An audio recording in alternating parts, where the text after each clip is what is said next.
अजित पवारांचे विमान धडकवल्यामुळेच दादांचा मृत्यू झाला। अखेर माहिती आली समोर, दादांचं विमान मुद्दामून धडकावलं गेलं आणि त्या विमानामधून सगळ्यांचाच मृत्यू झाला गेला। अशा प्रकारची सगळ्यात मोठी धक्कादायक बातमी समोर असतानाच हे कोणी काम केलं याबद्दल सगळ्यात मोठा खुलासा सध्या केला जातोय। अजित पवार यांचा मृत्यू हा सगळ्यात मोठा धक्कादायकरित्या घडून आणल्याचा आज मुंबईमध्ये रोहित पवारांनी 7 महत्वाची कारणं सगळ्यांसमोर मांडलेली आहेत। या 7 कारणांमुळे अजितदादा आज आपल्यामध्ये नाहीत, ही सगळ्यात मोठी बाब त्यांनी आता सगळ्यांच्या समोर आणली आहे। मित्रांनो, ही सगळ्यात मोठी 7 कारणं कोण कोण आहेत, ती 7 नावं आणि 7 कारणं ती आता आपण जाणून घेऊया। अजित पवार यांच्या मृत्यूनंतर आज 4थी पत्रकार परिषद घेतल्याच्या नंतर आता मात्र सगळीकडूनच ती समोर येऊ लागली आहे। पहिला सगळ्यात मोठा निर्णय आणि पहिला सगळ्यात मोठा दणका बसलाय तो VSR विमान कंपनीला।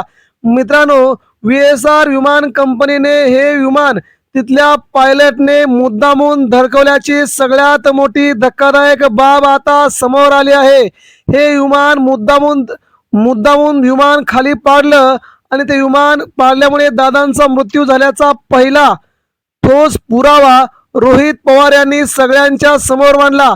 दुसरं महत्वाचं म्हणजे VSR कंपनी म्हटली होती की अजितदादांचं विमान हे झाडाला धडकल्यामुळे पडलं, परंतु त्या ठिकाणी कोणत्याही प्रकारचं मोठं झाड नाही, हा सगळ्यात मोठा दावा त्यांचा खोडून टाकलाय।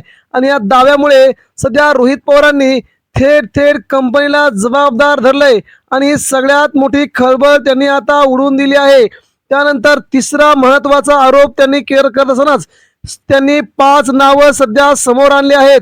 मित्रांनो, त्या नावामध्ये अजितदादा पवार यांचं मुंबईतून विमान निघाल्याच्या नंतर लगेचच बारामती एअरपोर्टवरती अशी काही 5-6 माणसं होती, त्या नावांनी तिथल्या एअरपोर्टची सुरुवातीला रेखी केली होती। त्या एअरपोर्टवरती येऊन त्यांनी अशी माणसं एअरपोर्टवरती येऊन गेली होती ज्यांनी अपघाताविषयी त्यांना माहिती होतं। असा सगळ्यात मोठा खुलासा केल्यामुळे ती आता माणसं कोण होती, ती माणसं कोणी पाठवली होती, असा सध्या रोहित पवारांनी थेट आरोप करत त्या माणसांच्या नावांची यादी आता मित्रांनो समोर आणली। यामुळे त्या विमानतळावरती कोण येऊन गेलं होतं आणि दादांचा विमान अपघातामध्ये विमान कोणी पाडलं, असा सगळ्यात मोठा गंभीर आरोप करताना नावं देखील त्यांनी समोर आणलेत। पहिलं नाव त्यांनी घेतलंय रोहित सिंग।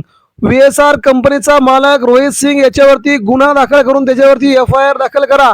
हा महत्वाचा मेन माणूस आहे ज्यांनी दादांच्या मृत्यूला तो जबाबदार असल्याचं धक्कादायक उदाहरण आणि धक्कादायक पुरावे रोहित पवारांनी महाराष्ट्रासमोर मांडत असतानाच दुसरं नाव त्यांनी घेतलंय, चौथं नाव त्यांनी घेतलंय श्वेता सिंग हे या बड्या नेत्यांशी संबंध असलेल्या त्या विमान कंपनीच्याच काही संबंधित अधिकारी आहेत। त्यांच्यावर देखील ठोस कारवाई करावी, त्यांनी देखील अजितदादा पवार यांच्या मृत्यूला जबाबदार ते आहेत असा थेट आरोप त्यांच्यावरती केलाय। चौथा मित्रांनो आरोप आता केलाय म्हणजेच ज्या नेत्यांनी अजितदादांचं थेट विमान कुणी निवडलं, सरकारी विमान कुणी निवडलं, हे विमान कुणी निवडलं, असे काही दादांच्या जवळचे काही नेते आहेत, त्यांच्यावर देखील आता खूप मोठ्या प्रमाणात कारवाई करावी आणि त्यांना अटक करावी, त्यांच्यावरती गुन्हा दाखल करावा अशी मागणी रोहित पवार यांनी लावून धरल्यामुळे आता राज्याच्या राजकारणामध्ये खळबळ उडाल्याची दिसतंय। मित्रांनो, 5वा सगळ्यात महत्वाचा आरोप आता रोहित पवारांनी केलाय तो म्हणजे विमानामध्येच अजितदादांचा घातपात झालाय का, नंतर विमान खाली पडलंय का, असा थेट आरोप केलाय।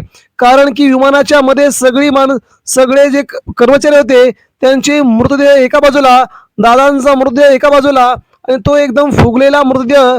मग अशा अवस्थेमध्ये दादांचा घातपात अगोदरच करून ठेवला होता का, दादांची बॉडी एवढी का सुजली होती, तर अगोदरच हे सगळं प्रकरण घडून आणलं गेलं होतं असा थेट आरोप रोहित पवारांनी केलाय। यामुळे त्या विमानाच्या मध्ये अतिरिक्त तेल साठवलं का गेलं होतं, त्या विमानाचा पुन्हा एकदा स्फोट व्हावा या दृष्टीने विमानामध्ये तशा प्रकारचं तेल अतिशय मोठ्या प्रमाणामध्ये बॅरल भरून ठेवलं होतं का, की परत विमान पडल्यानंतर याचा मोठा स्फोट व्हावा, या सगळ्या घडामोडी का घडवून आणल्या गेल्या होत्या, हे देखील रोहित पवारांनी आज स्पष्टपणे आरोप करत 5वा आरोप त्यांच्यावरती केल्याच्या नंतर रोहित पवार पुन्हा वळाले आहेत. राष्ट्रवादी काँग्रेस पार्टीच्या काही नेत्यांनी शेवटच्या काही कालावधीमध्ये अजितदादांना काही त्रास दिल्याची देखील धक्कादायक माहिती आता समोर येते.